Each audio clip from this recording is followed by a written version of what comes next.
The sky was covered with heavy clouds, casting a shadow over the lonely cemetery. Dry leaves swirled on the ground, carried by the cold wind, while Isabel knelt before her husband's grave. The cold stone seemed to absorb the tears that ran down her face. She clutched a small bouquet of white lilies, his favorites, her hands trembling with longing and pain. "I miss you so much," she whispered, her voice trembling as she tried to find comfort in the emptiness around her. Memories danced in her mind, his smile, the promises made, and moments that now felt like a distant dream. The silence was suddenly interrupted by an unexpected sound, a low, fragile sob coming from nearby. Isabel looked around, frowning. Who else could be here in this place where she felt so alone? Slowly, she rose and followed the sound, her footsteps echoing on the hard ground. She stopped abruptly. There was the girl, small, thin and frail, her eyes swollen from crying. Her dark curls were damp with morning dew, and her hands clung to the earth as if it were the only thing anchoring her to the world. Isabel felt her heart race. The girl was kneeling before the same grave. What could that mean? Why would a child, so young and unfamiliar, be mourning the man she loved? Who are you?" Isabel asked, her voice coming out harsher than she intended, driven by confusion and pain. The girl slowly lifted her face, her eyes brimming with tears and something else, fear. She hesitated, as if unsure whether to speak. "My name is Anna," she whispered almost inaudibly. He saved my life." A heavy silence fell between them. Isabel blinked, trying to process what she had just heard. "He saved your life." Her voice carried incredulity, surprise, and even a hint of doubt. Her husband, always so devoted to his family and work, had done something so extraordinary without telling her. Isabel felt a mix of emotions, confusion, curiosity, and a strange sense that everything was about to change. Anna nodded, tears still streaming down her face. Her small, thin body seemed so vulnerable, but behind those eyes, Isabel could see a story of profound pain. "He found me. He took me away," Anna whispered, her words breaking into sobs. She closed her eyes, as if reliving each memory was too painful. "Where did he take you from?" Isabel asked, gentler now, feeling the gravity of the situation. She knelt beside Anna, ignoring the cold and discomfort of the damp earth. The wind blew again, but this time Anna's words were louder than the sounds around them. "The orphanage," Anna replied, her voice weak but determined. "I had no one else. My parents died in an accident. They treated me like nothing. They hurt me, humiliated me because I'm different." Anna looked at her own skin, as if she needed to justify her suffering. Isabel felt a deep ache in her chest at the realization of the harsh reality before her: racism, pain, abandonment. "When he came, he was like an angel," Anna continued, her gaze distant. "He saw me, heard my tears when no one else cared. He promised I would never be alone again." Isabel couldn't hold back her tears. The man she loved, the one who now rested beneath cold marble, had made a grand promise to a child no one wanted to protect. What did this mean for her now? The widow trembled, feeling like she was part of something she never knew, a reality her heart had to comprehend. She swallowed hard and touched Anna's hand, offering a gesture of comfort. "I didn't know," Isabel said, her voice breaking. "He never told me." Anna looked at her, confused and afraid. "Will you abandon me too? Now that he's gone, there's no one else." The fear in Anna's voice was palpable, as if she was used to losing everything. Isabel closed her eyes and felt the guilt, pain, and unfulfilled promise that now rested entirely on her shoulders. The afternoon lingered as Isabel and Anna sat side by side in the cemetery. The wind had calmed, as if even nature respected the gravity of the moment. Isabel took a deep breath, trying to absorb what she had just heard, while Anna, hesitant, began to reveal more about her past. "I was 6 years old when everything changed," Anna began, staring at the ground as if each word was difficult to say. "A car accident. I survived, but my parents didn't. I was sent to the orphanage, and there was no one to protect me." She paused, her eyes filling with tears again. "I was different from the other children, and that seemed like a reason for them to hate me." Isabel's throat tightened. She wanted to say something, but the words escaped her. She knew racism existed, but hearing the raw, painful details made it feel more real and suffocating. Inna continued, as if the words were a wound that needed to be opened to start healing. "I was called horrible names. They did things to hurt me, things I don't want to remember," she whispered, her voice trembling. "And I prayed for someone to take me away from that place." And then her gaze met Isabel's, now full of tears. "And one day, he came. Your husband." Anna paused, as if she wanted to hold on to that moment. "He was there as a volunteer. I don't know why he noticed me among so many children.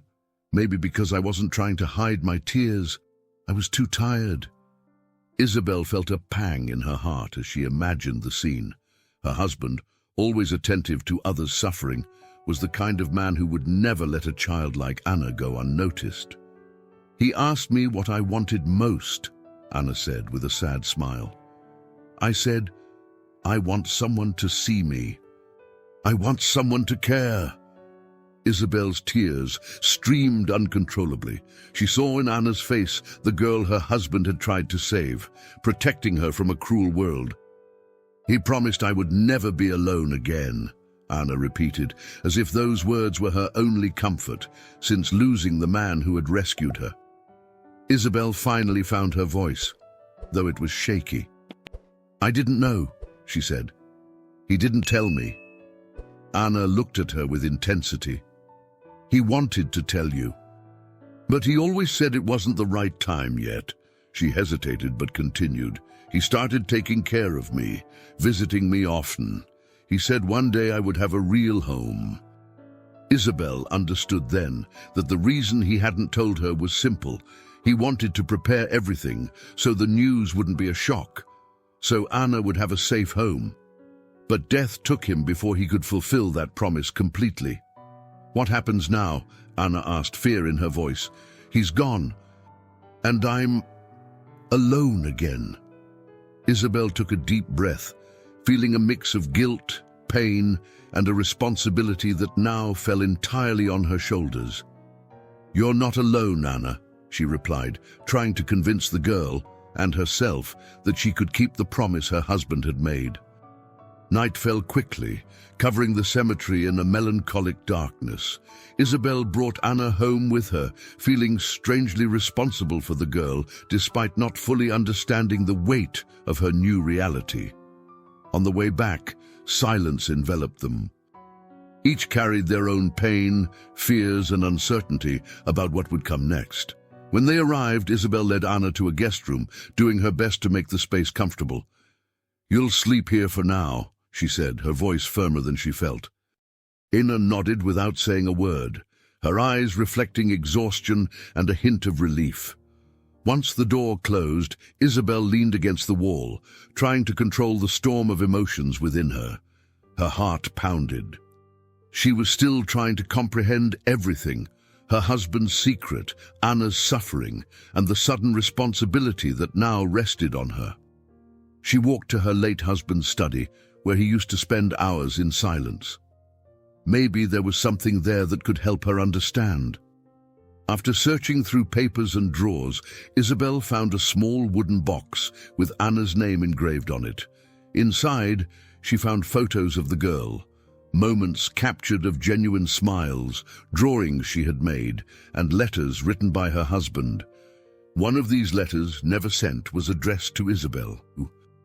Trembling, she began to read. "Dear Isabel, there is something I need to share with you. Something that changed my life, and I know will change yours too.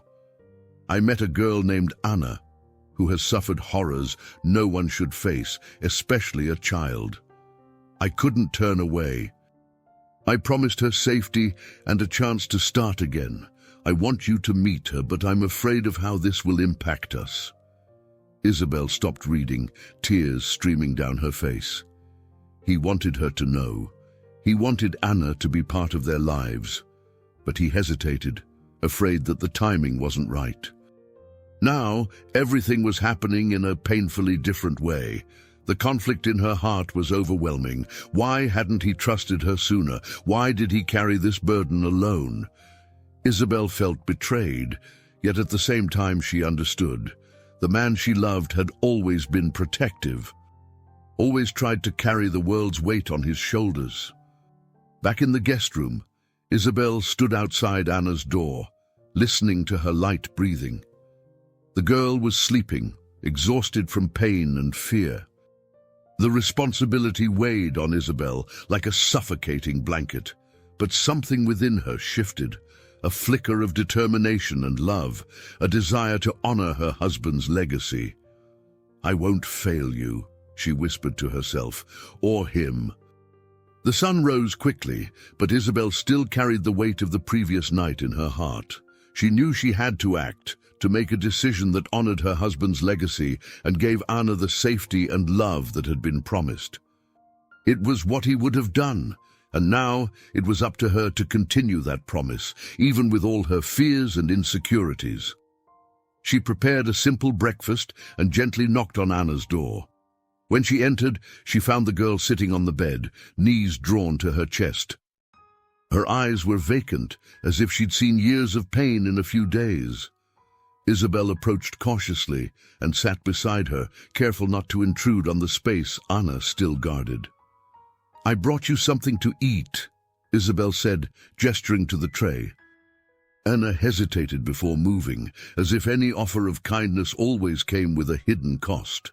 "You don't have to be afraid. I just want you to eat something, if you can," Isabel added, her voice trembling slightly. Anna glanced at the food and back at Isabel, weighing the situation.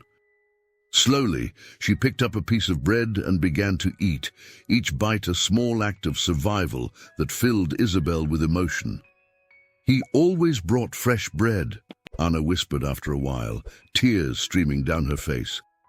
"When he visited."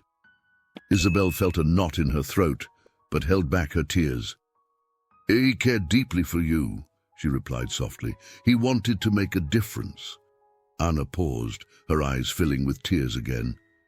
"He was the only one who saw me, who cared." Her voice cracked, filled with pain.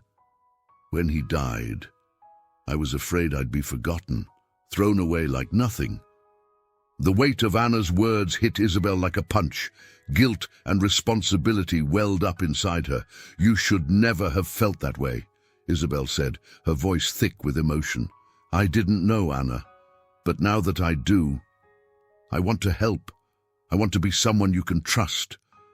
Not just because he wanted it, but because I want it too."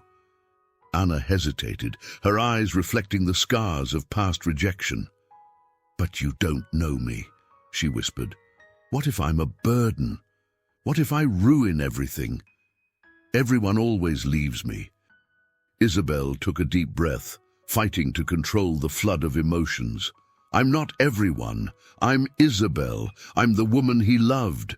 And now I have to be strong enough to love the way he did. If he saw something in you, I can too.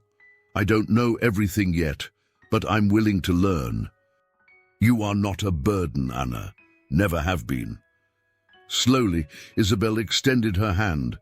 Anna stared at it as if it represented the difference between emptiness and a new chance. With tears streaming down her face, she reached out and took Isabel's hand. The touch was light, almost hesitant, but it was a beginning. Then, without warning, Anna fell into Isabel's arms, sobbing out everything she'd held inside. She cried for the pain, the fear, the loss. Isabel held her tightly, her own tears finally spilling over. "You are safe now," Isabel said, her voice breaking. "I promise I won't let you go." The embrace lasted an eternity, but when they finally separated, there was something different. A fragile but powerful bond, born from shared pain and a desire to honor the man they both loved. Isabel knew the challenges wouldn't end there. She knew they would have to fight their own demons and a world that could be cruel. But in that moment, they felt they had a chance. "Do you think he'd be proud of us?" Anna asked, her voice still trembling. Isabel looked into her eyes, feeling a mix of sadness and hope. "I know he would," she said, with conviction. In the days that followed, Isabel and Anna began to adjust to their new reality. It wasn't an easy path.